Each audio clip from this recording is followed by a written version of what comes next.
प्राकृतिक संख्या, जिसको आप लोग एन से डिनोट कर सकते हो, यानी शॉर्ट फॉर्म में एन से लिख सकते हो, यानी 1 2 3 4, यानी 1 से लेके अनंत तक जो संख्या होती है वो हमारी क्या होती है, प्राकृतिक संख्या होती है। ठीक है। पूर्ण संख्या, पूर्ण संख्या का जो शॉर्ट फॉर्म होता है डब्ल्यू होता है, यानी आप लोग डब्ल्यू से आप लोग इसको लिख सकते हो। यानी देखिए क्या होता है, 0 1 2 3 डैश डैश अनंत, यानी 0 से लेके अनंत तक संख्या होती है वो हमारी क्या होती है, पूर्ण संख्या होती है, यानी होल नंबर होता है। ठीक है। यानी इंग्लिश जो इसका मीनिंग होता है क्या होता है, पूर्ण संख्या का होल नंबर होता है और प्राकृतिक संख्या का क्या होता है, नेचुरल नंबर होता है। अब देखिए यहाँ पर क्या दिया है, पूर्णांक संख्या। क्या दिया है, पूर्णांक संख्या। तो यहाँ पर देखिए माइनस अनंत डैश डैश -2 -1 0 फिर 1 2 फिर डैश डैश अनंत तक, यानी माइनस अनंत से लेके यहाँ पर प्लस अनंत तक। ठीक है। जो भी संख्या उसके बीच में आती है, जो प्लस में भी हो माइनस में हो, वो सारी हमारी संख्या क्या होती है, पूर्णांक संख्याएं होती हैं। ठीक है।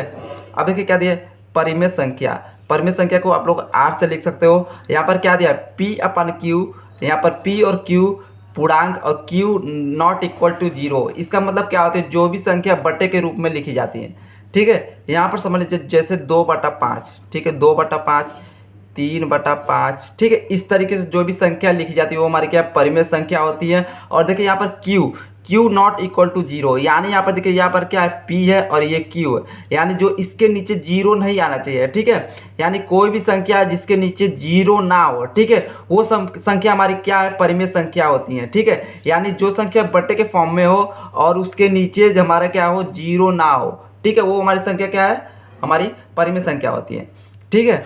अब चलिए देखते हैं यहाँ पर क्या है, अपरिमेय संख्या। अपरिमेय संख्या क्या होती है, जैसे कि जो भी संख्या रूट में हो, √2 √3 √5 √7 और पाई आदि, इस टाइप की जो संख्या होती है हमारी क्या है, अपरिमेय संख्या होती है। ठीक है। अब देखिए क्या दिया है, सम संख्या 2 4 6 8 10 12। ठीक है। यानी जो भी संख्या 2 से कट जाए वो हमारी क्या है, सम संख्या है। ठीक है। विषम संख्या, ठीक है, जो भी संख्या अपने आप यानी अपने खुद से कटे और 2 से ना कटे। ठीक है। अपने खुद से कटे, जैसे यहाँ पर देखिए क्या है, 1 3 5 7 9, ये देखिए खुद से अपने आप से कटेंगी और किसी भी संख्या से नहीं कटेंगी। जैसे मान लीजिए 2 से नहीं कटेंगी, 4 से नहीं कटेंगी। ठीक है। तो हमारी क्या है, विषम संख्या। इस टाइप की जो संख्या होती है जिनके बीच में गैप जो होता है 2 का होता है, देखिए यहाँ पर 2 का बीच का गैप है। ठीक है। इस टाइप की जो संख्या होती है जो खुद से कटती है, विषम संख्या होती है। देखिए आप क्या दिया है, अभाज्य संख्या। अभाज्य संख्या क्या होती है, देखिए जो संख्या यहाँ पर देखिए 2 3 5 7 11 13। अभाज्य संख्या का मतलब ये होता है, देखिए जो संख्या 1 से बड़ी हो, ठीक है, जो संख्या 1 से बड़ी हो और अपने को छोड़कर किसी और नंबर से ना कटे। ठीक है। यानी देखिए यहाँ पर 2 3 5 ये खुद से अपने आप से कटेंगी और 1 से बड़ी है। ठीक है। 1 से बड़ी है।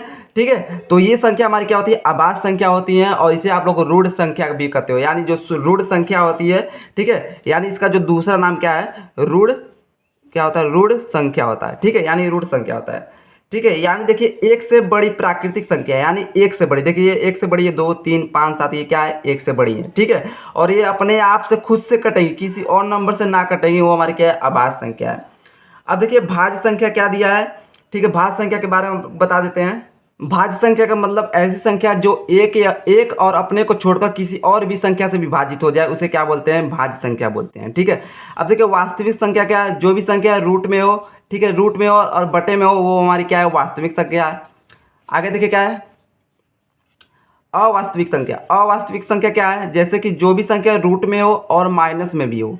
ठीक है। यानी जो भी संख्या माइनस में भी हो और रूट में भी हो, वो हमारी संख्या क्या है, अवास्तविक संख्या होती है। ठीक है। आगे चलिए और जान लेते हैं। और देखिए यहाँ पर क्या है, धनात्मक संख्या देखते हैं। जैसे यहाँ पर धनात्मक संख्या है 1 2 3 4 5 6 7 को हम धनात्मक संख्या कहते हैं। ठीक है। आगे चलिए देखते हैं ऋणात्मक संख्या, यानी -1 -2 -3 -4 आदि को ऋणात्मक संख्या कहते हैं। अर्थात संख्या को भोज प्रतिलोम को ऋणात्मक संख्या कहते हैं। यानी जो भी संख्या माइनस में हो, जैसे कि -1 है, -3 है, -5 है, यानी जिस भी संख्या के आगे माइनस लग जाए वो हमारी क्या है, हमारी ऋणात्मक संख्या होती है।